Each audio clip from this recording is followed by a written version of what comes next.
আসসালামু আলাইকুম। শীত তো প্রায় শেষই হয়ে আসলো। তো চিন্তা করলাম যে ভাপা পিঠা বানিয়ে খাওয়া যাক। তো ভাপা পিঠা বানিয়ে ফেললাম।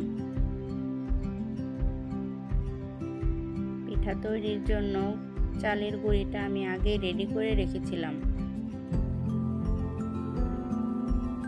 তো এখানে আমি প্রথমে চালের গুঁড়ি দিয়ে তার উপরে গুড় দিয়ে দিচ্ছি। এখন এর উপরে আমি নারিকেল দিয়ে দিলাম। নারিকেল ছাড়া ভাপা পিঠা খেতে কিন্তু একদমই স্বাদ লাগে না।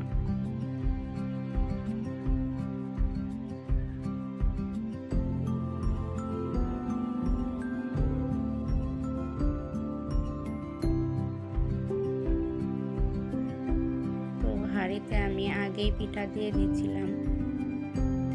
এখন এটা হয়ে গেছে, নামিয়ে নিচ্ছি। আমার কিন্তু পিঠা বানানি হয়ে গেছে, আর মনে হয় একটা দুটো আছে। তো আমি আগে ভিডিও করিনি, এখন ভাবলাম যে একটু আপনাদের সাথে শেয়ার করি, তাই ভিডিও করা। দেখেন পিঠাটা দেখতে কতটা লোভনীয় হয়েছে, খেতেও কিন্তু অনেক মজার হয়েছিল।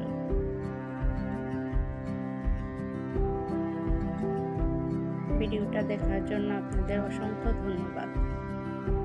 আল্লাহ হাফেজ।